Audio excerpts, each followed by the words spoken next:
Did you know that a toxic partner will keep you in a relationship with them using the exact same methods poker machine and mobile game companies use to keep players addicted? Today I want to tell you a little bit about the behavioral science behind why we stay in really crappy relationships. Why is it that we stay with partners who predictably and consistently bring us more stress than they do fun or support, despite the fact that the relationship's been bad for quite a while, and if we're honest, isn't really showing any sign of significant improvement, despite all of the long discussions and repetitive arguments and all of the empty promises? Obviously, that's a pretty complex question, and there are a number of factors involved. But one of the most important scientific principles you should be aware of is something called the variable interval reinforcement schedule. The reason we find it so hard to leave, despite the cost of the relationship clearly outweighing the benefit, is for the same reason a poker machine addict keeps playing despite overwhelming long-term losses.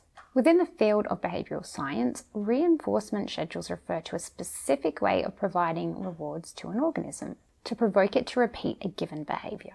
So something that is reinforcing is just something that causes you to repeat or persist with a particular behaviour. So your brain chases the promise of that reward. With the poker machine, the winning of small amounts of money provides a reward to the player, which leads them to keep pressing the buttons under the promise that they might win even more money.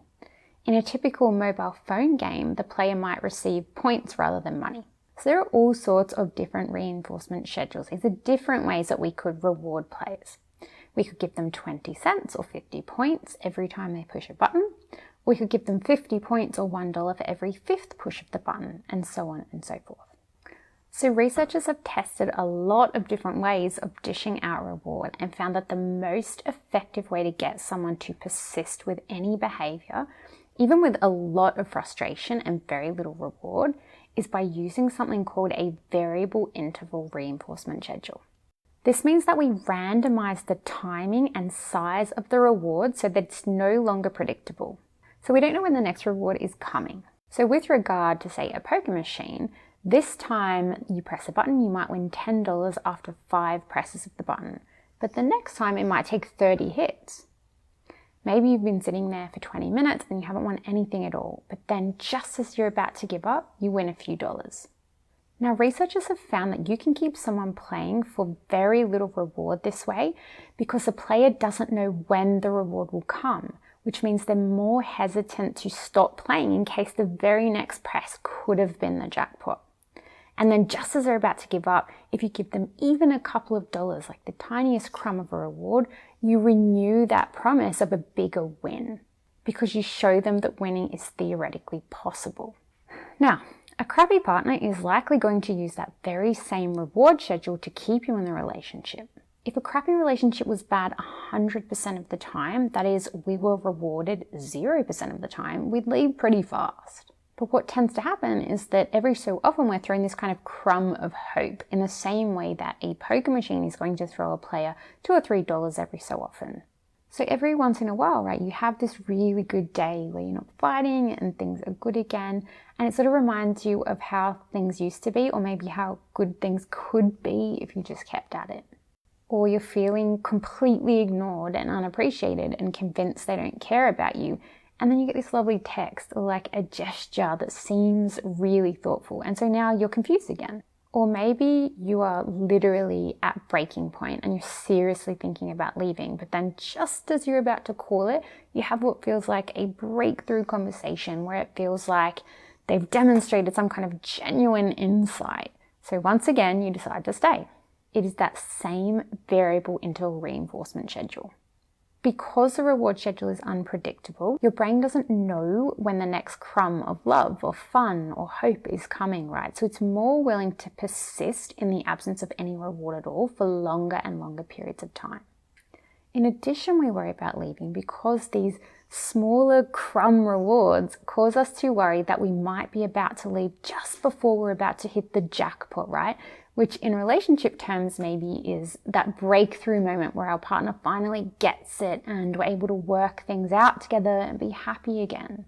So does your partner know they're doing this? And the answers are frustrating, maybe, maybe not. So there are certainly some incredibly toxic individuals who are very consciously aware of the fact that they can keep you on the hook this way.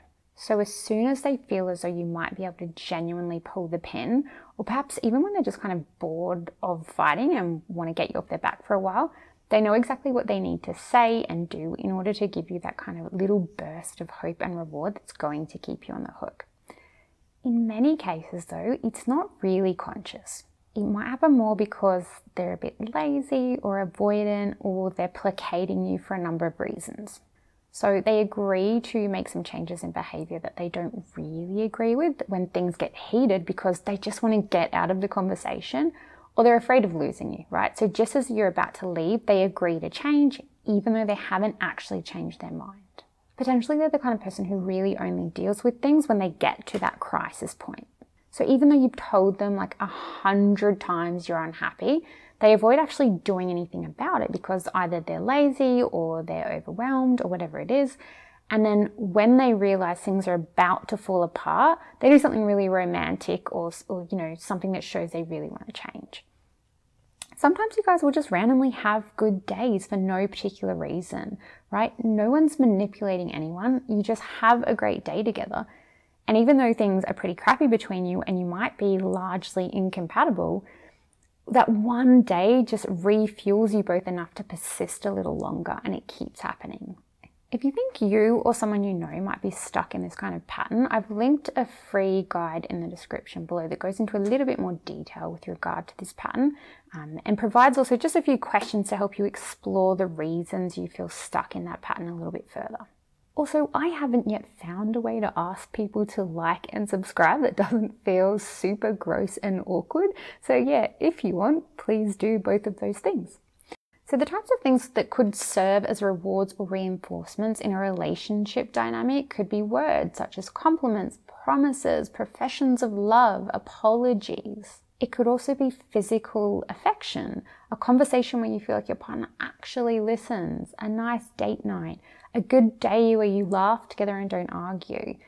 It could be a promise to change, right?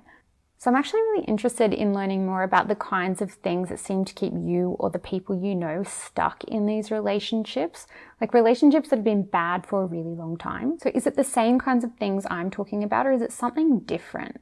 So whatever it is, these rewards tend to encourage us to repeat behaviors such as staying in the relationship, persisting with trying to fix a relationship, and they also make it really difficult to kind of pull the pin, even when deep down we sort of know it's the right thing to do now. So the other thing this variable interval reinforcement schedule can do is prevent you both from really committing to getting counselling or changing the way you approach things, or like sitting down and actually working out a long-term solution to the problem, because you're actually both stuck in this subconscious cycle of false hope that it's just kind of going to magically sort itself out, right? It never gets to that kind of do or die place where you do something drastic, because there are these little rewards and pause breaks kind of naturally woven into the cycle. Does anyone else relate to this? That the reinforcement cycle is just preventing you from really addressing the problem because deep down you're kind of thinking that potentially it'll just go away on its own, or you're not really consciously thinking about what the future holds or how it's actually going to resolve. Now, of course, there are other reasons we stay in relationships which are not working and may never work, but it's really important to be aware of the way that those variable interval reinforcement schedules can create that kind of false hope and keep us stuck in a relationship where the cost really outweighs the benefit, or potentially it's preventing us from taking real action to improve the relationship in a more kind of direct and structured way.